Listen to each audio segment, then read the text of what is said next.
Hello friend, मी ज्योती किचनमध्ये आपल्या सर्वांचं स्वागत आहे।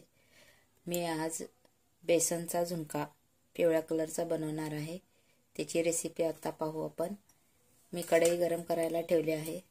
त्यात आपल्याला 4 ते 5 चमचे तेल घालायचे। चमचा माझा लहान आहे त्यामुळे 4 ते 5 चमचा तेल घालायचे आपल्याला।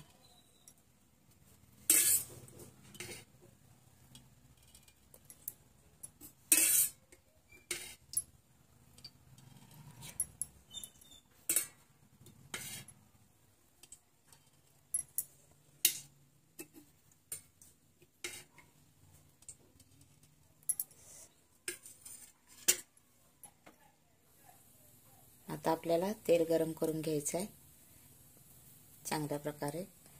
आणि तेल गरम झाले की ह्यात जिरे मोहरी घालून फोडणी द्यायची।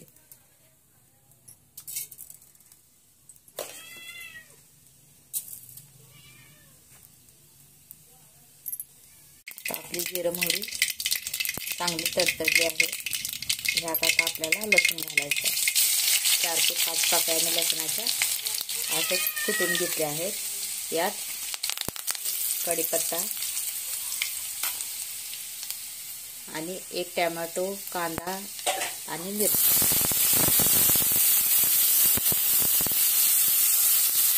आता हे सर्व आपल्याला चांगल्या प्रकारे परतून घ्यायचं। आता आपला कांदा टोमॅटो व्यवस्थित भाजेपर्यंत आपण एका वाटीत बेसन पाणी घालून मिक्स करून घेऊ। आता ह्या वाटीत आपल्याला 2 ते 3 चमचे बेसन घ्यायचे। म्हणजे तुमच्या घरात किती सदस्य आहेत त्यांच्याप्रमाणे तुम्ही घेऊ शकता। मला 2 ते 3 चमचे बेसन बास होतं म्हणून मी 2 ते 3 चमचे बेसन घेत आहे।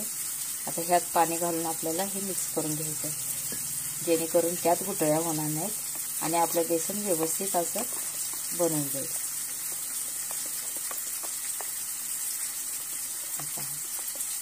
अशा प्रकारे मिक्स करून घ्यायचं। बेसन व्यवस्थित असं मिक्स करून झालं आहे।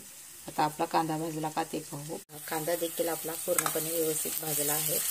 यात आता आपल्याला हळद घालायचं 1 चमचा आणि चवीनुसार मीठ। तेलातच हळद आपल्याला भाजून घ्यायची असते म्हणजे जेणेकरून त्याचा कडवटपणा लागणार नाही आणि चवीला खूप छान लागेल।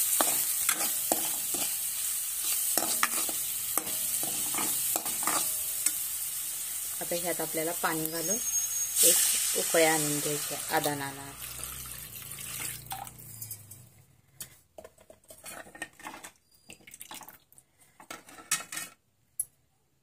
आता आपला आदान उकळत येत आहे। याला चांगल्या प्रकारे पहिला उकळून घ्यायचं आणि मगच ह्यात आपल्याला मिक्स केलेले बेसन सोडायचं। असं जर कोरडं बेसन जर त्यात टाकलं तर त्यात गुठळ्या जास्त प्रमाणात होतात आणि बेसनच्या गुठळ्या फोडण्यास वेळ लागतो। म्हणून मी अशा प्रकारे बेसन पहिल्यांदा फेटून घेतो आणि मग त्यात घालतो। आता हे तयार केलेले बेसन आपल्याला अनेकदा हलवून घ्यायचं चमच्याने व्यवस्थित म्हणजे ते तळात बसणार नाही आणि हे असं सोडून द्यायचं आणि ह्याला लगेच हलवायचं म्हणजे ह्याच्या गुठळ्या होणार नाहीत। हे पहा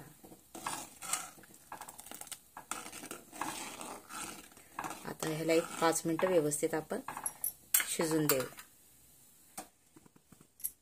हे पहा अशा प्रकारे 5 मिनिटात आपलं बेसन शिजून तयार होतं।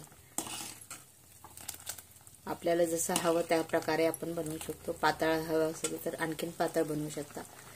घट्ट हवं असेल तर थोडं पाणी कमी घाला। आता ह्याला वरून थोडी कोथिंबीर घालू।